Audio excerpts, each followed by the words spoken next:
এই সময় প্রত্যেকটা মুহূর্ত ভীষণ মূল্যবান।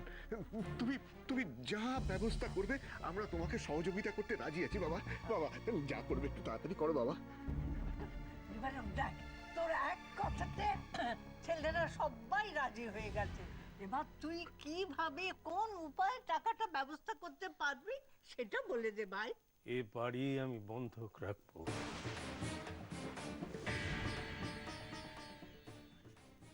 নিবারণ, তুই তুই যে সিদ্ধান্তটা নিয়েছিস না ভাই, খুব ভালো, খুব ভালো সিদ্ধান্ত নিয়েছিস। আমার তো চিন্তায় চিন্তায় একেবারে আমি তো জেরবার যে অতগুলো টাকা তুই জোগাড় করবি কি করে, আর সময়ও তো নেই। ওই কচি মেয়েটা, ওর ওপর দিয়ে কি যে ঝড় বইছে কে যাবে। ঠাকুর ঠাকুর যে কেন ওকে এত পরীক্ষা নিয়েছেন ঈশ্বরই জানেন। বুড়ি দিদি, এত টেনশন করো না। এত টেনশন সহ্য হবে না এই বয়সে। বয়সটা তো বাড়ছে, কি আগের মতো রয়েছে নাকি? রাতে তো দু চোখের পাতা এক করতে পারোনি, এখন একটা অসুখ বিসুখ করলে ওদের ঝামেলা তো আরো বাড়বে। ভাই কি তা তো ঠিকই, সত্যি তো আমাদের এত বয়স। আচ্ছা ভাই, আমার একটা কথা মনে হচ্ছে, তুই আমার ফক্করে রাগ করিসনি। বলছি যে এই আমাদের এই বাড়িটা বন্ধক দিলে কি অতগুলো টাকা পাওয়া যাবে? কি যে বলো না তুমি, সত্যি বুড়ি দিদি, বাড়িটা চেহারা দেখেছো, আয়তন দেখেছো? 18 লাখ টাকা কি গো, তার চেয়ে অনেক বেশি, অনেক বেশি পাওয়া যাবে। হ্যাঁ, ব্যাংক খুব সহজেই লোনটা দিয়ে দেবে, বুঝলে? আর তাছাড়া ওই রাজলক্ষ্মীর ব্যবসার লোনের সময় আমাদের সঙ্গে ওদের একটা সম্পর্ক তৈরি হয়েছে, তো একটা সুসম্পর্ক, বুঝলে না? আমার মনে হয় ওরা লোন দিতে দেরি করবে না। হ্যাঁ, তাই জানো ঠাকুর, তাই জানো।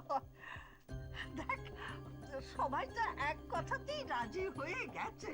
হ্যাঁ ভাই, তুই আর দেরি করিসনি, কাগজপত্র সব গুছিয়ে নিয়ে দুর্গা দুর্গা বলে রওনা হয়ে যা। হ্যাঁ, আমি কাগজপত্র গুছিয়ে দিয়েছি, এবার আমি রেডি হয়ে বেরোবো। না,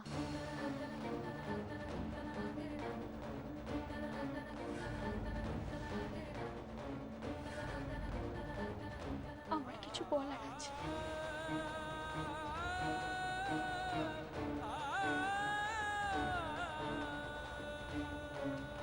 দাদু, সকলের মাথা গোজার আশ্রয়ের বিনিময়ে টাকা আমি নিতে পারবো। কি বলছিস তুই? অর্কর জীবনের চেয়ে এই এই বাড়িটা তোর কাছে বেশি দামি বলে মনে হলো? না দাদু, আপনি আমাকে ক্ষমা করবেন, আমি সেইভাবে আপনাকে বলতে চাইনি। অর্ক আমার জীবন সবচেয়ে বেশি দামি দাদু। ওর একটু খুশির জন্য আমি পৃথিবীর সবকিছু ত্যাগ করতে পারি, সবকিছু। সেখানে ওর জীবনের চেয়ে দামি, বেশি দামি এই বাড়ি কখনোই হতে পারে না, কখনোই না। বুঝেছি বুঝেছি, তুই কি বলতে চাইছিস সেটা আমি বুঝেছি।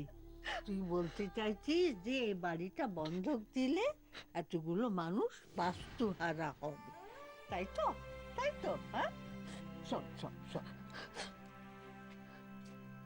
দেখ ভাই, বাস্তুহারা হওয়া বড় না প্রাণ চলে যাওয়াটা বড়? হ্যাঁ, প্রাণের মানুষ না থাকলে বাস্তু নিয়ে কি লাভ? তাছাড়া তাছাড়া শোন, অর্ক কি শুধু তোর স্বামী, আমার কেউ নয়? না,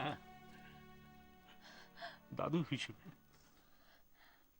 আমার আমার নাতির প্রতি আমার আমার দায়িত্ব, আমার কর্তব্য, আমার অধিকার। এসব কিছু থাকবে না। মেনে নে, মেনে নে, দাদুর কথাটা মেনে নে ভাই। মানবে মানবে, ও মেনে নেবে, মেনে নেবে, ও ঠিক মেনে নেবে। লক্ষ্মী মেয়ে, আমার লক্ষ্মী মেয়ে, ও ঠিক মেনে নেবে। তুমি দেখো, তুমি কখনো দেখেছো, তুমি কখনো দেখেছো ও গুরুজনদের কথা কখনো কোনো অবাধ্য হয়েছে? হয়নি। আমরা দুজনে একসাথে ব্যাংকে যাব, আমরা দুজনে ব্যাংক থেকে টাকা নেব, আমরা দুজনে ওকে সুস্থ করে এই বাড়িতে নিয়ে আসবো।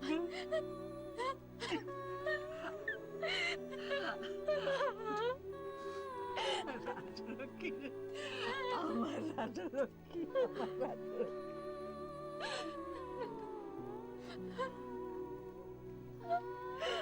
আমার রাজলক্ষ্মী। এই তো রাজলক্ষ্মী, তুই এখানে? তোকে তো আমি খুঁজে বেড়াচ্ছি। চল গিয়ে কিছু মুখে দিয়ে নে, কাল থেকে তো কিছুই খাসনি। মা খাবে না? না রে, ছোট বললো ওর শরীরটা একদম ভালো নেই, ও আজকে খাবে না। সে কি কথা? আরে শরীর ভালো নেই বলে খাবে না? তাহলে তো শরীর আরো খারাপ হয়ে যাবে। এই অবস্থায় জুঝবে কি করে? আপনারা কিচ্ছু চিন্তা করবেন না, আমি এক্ষুনি কিছু নিয়ে যাচ্ছি, নিজের হাত থেকে মাকে খাইয়ে দিচ্ছি। সেই ভালো, সেই ভালো। তুই হাতে করে কিছু খাবার দিলে না, তোর মা কিছুতেই না বলতে পারবে না। যা, তাড়াতাড়ি নিয়ে যা।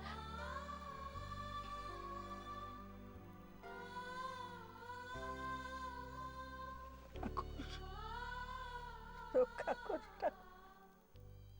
রক্ষা কর। তুমি কি গো, কি গো তুমি? তোমার কি কোনো দিন কাণ্ডজ্ঞান হবে না? কেন কাণ্ডজ্ঞান হবে না কথা বলছো কেন বিশ্ব? আমি কি করলাম? কি করলে মানে? বাবা যখন বললো বাড়িটা বন্ধক রাখা হবে, তোমরা তোমরা সবাই মিলে দাঁড়িয়ে ভালো মানুষের মতো শুনলে, বাবার হ্যাঁতে হ্যাঁ মেলালে, একবারও না বলতে পারলে না? আরে না বলবো কি করে বলো তো?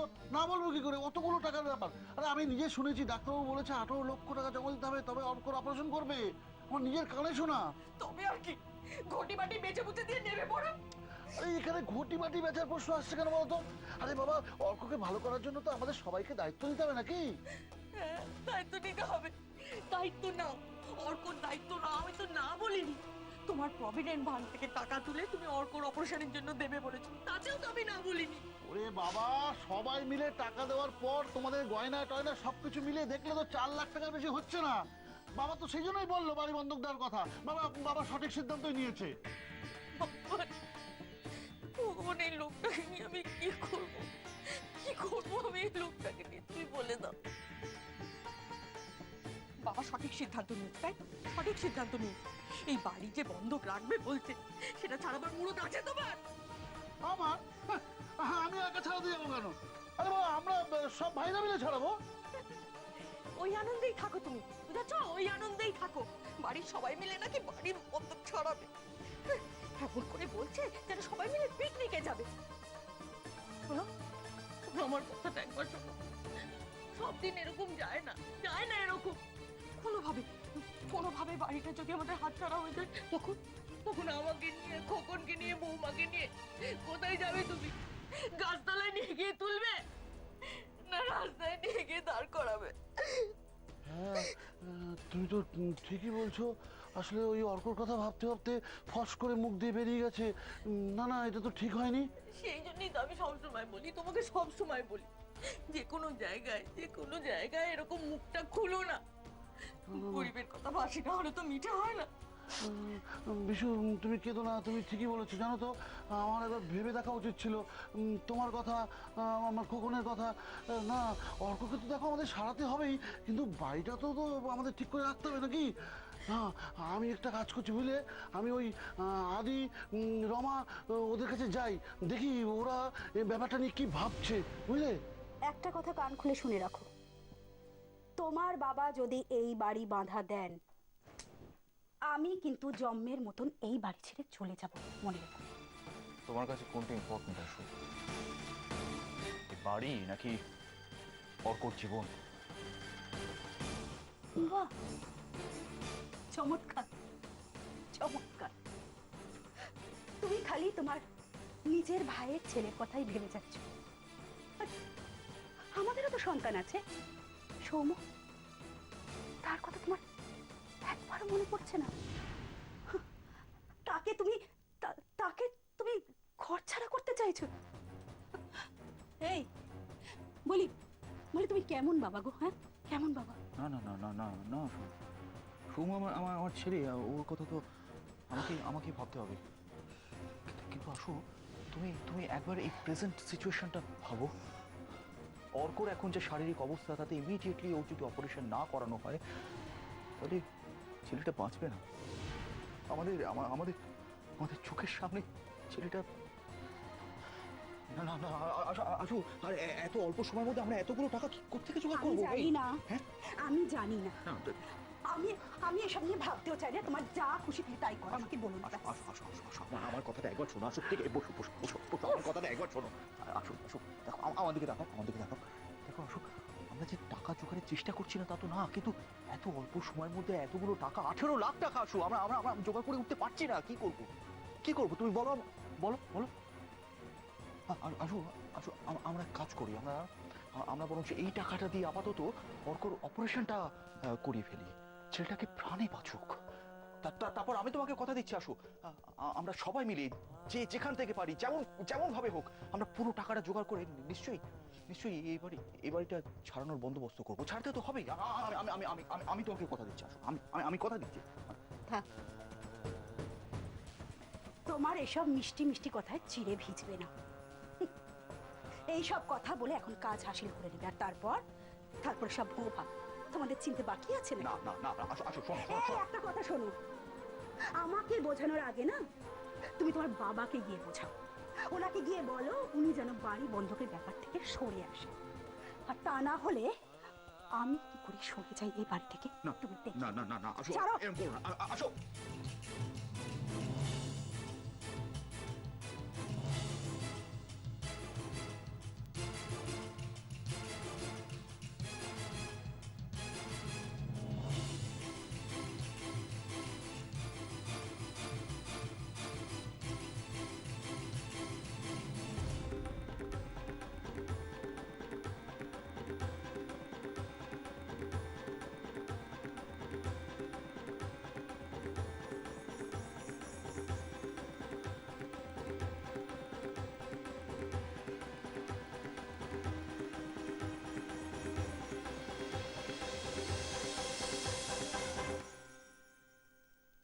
কে বলেছে? একদম ভুল। কই আমি তো একবারও বলিনি যে এই মর্টগেজের সিদ্ধান্তে আমি রাজি। তুমিই তো বললে বাবা সিদ্ধান্তে রাজি না হওয়ার কোনো প্রশ্নই নেই। ওফ নেবু, তুমি ভুল করছো।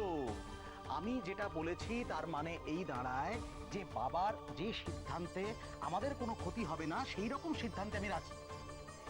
এই মর্টগেজে যদি আমাদের কোনো ক্ষতি হয় তাহলে আমি নেই, তাতে সিম্পল। শোনো, তোমার এই কথার মারপ্যাচ আমি কিচ্ছু বুঝি না, তবে এটাও ঠিক বাড়ির সকলে ধরে নিয়েছে যে এই বাড়ি বন্ধকের ব্যাপারে তোমার কোনো আপত্তি নেই। আর আমি যদি খুব একটা ভুল না কিছু ভেবে থাকি, বাবা এত করে বাড়ির কাগজপত্র বার করে ফেলেছে। কি হলো? তুমি আমার কথা শুনতে পাচ্ছ না, বুঝতে পারছো না আমার কথা? হ্যাঁ, ওই তো কাগজ। আরে বাবা, কাগজপত্র বের করা মানেই তো আর মর্টগেজ দিয়ে দেওয়া নয়। সে তো ঢের দেরি আছে, এখনো অত উত্তেজিত হওয়ার কিচ্ছু নেই। এরা অন্য বিষয় ভাবছি। ভাবছো? শোনো, হ্যাঁ, কি? তুমি এখনো ভাবছো?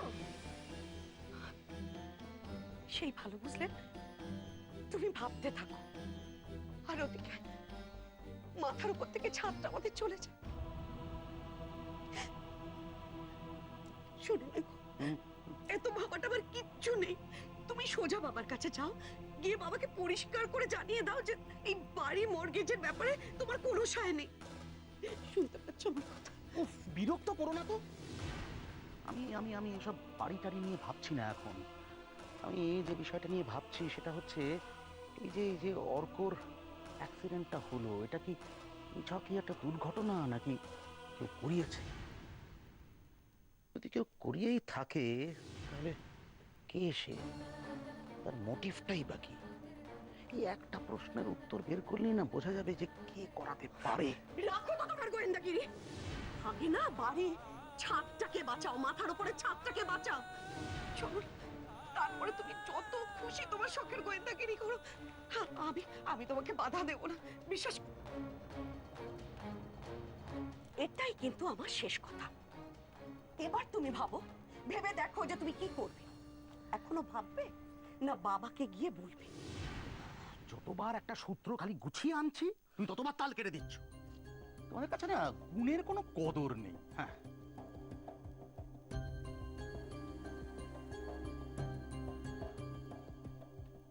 বেশ বেশ, দেখছি কি কি কি করা যায়।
সর্বনাশ, মিসেস সেন আবার এখানে এলেন কেন?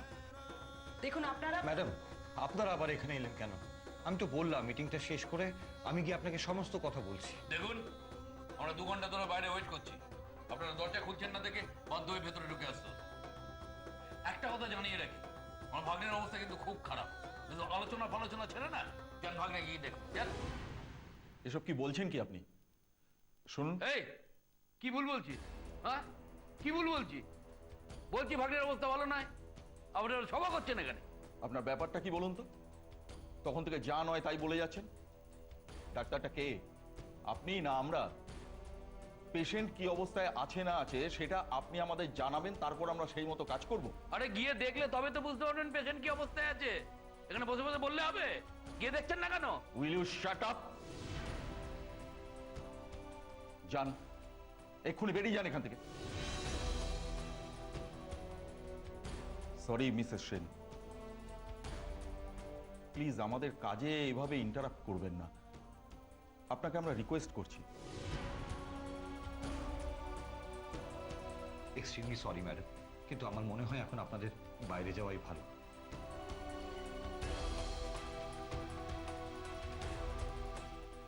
দাঁড়ান,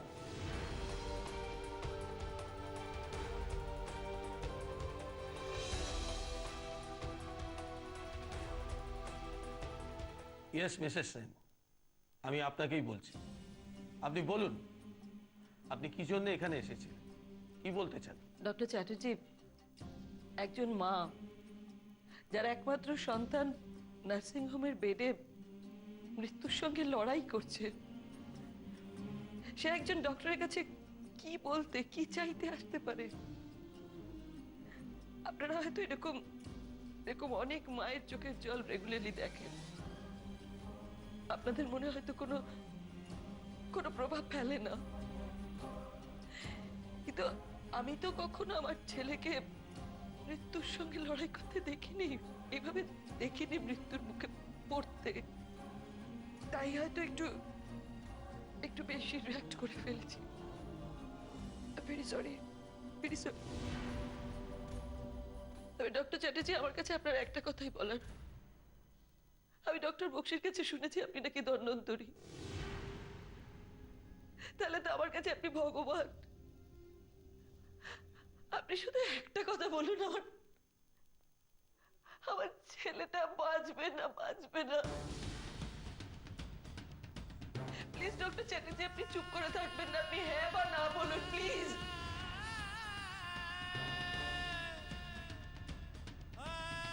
you are right Mrs Sen. আমি আপনার মনের অবস্থাটা বুঝতে পারছি।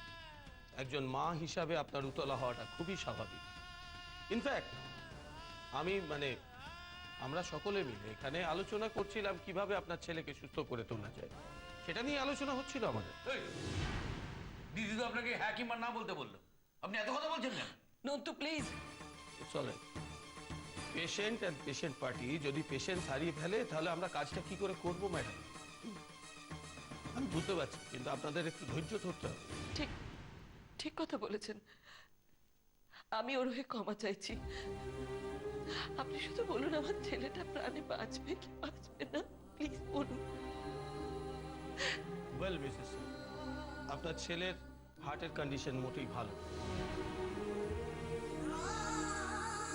গাড়িটার অ্যাক্সিডেন্টের সময় স্টিয়ারিংটা ওর বুকের মধ্যে ধাক্কা মারে, আর তাতে হার্টটা ড্যামেজ হয়েছে। আমরা এখানে সবাই মিলে ডিসিশন নিয়েছি, will go for the open heart surgery, right?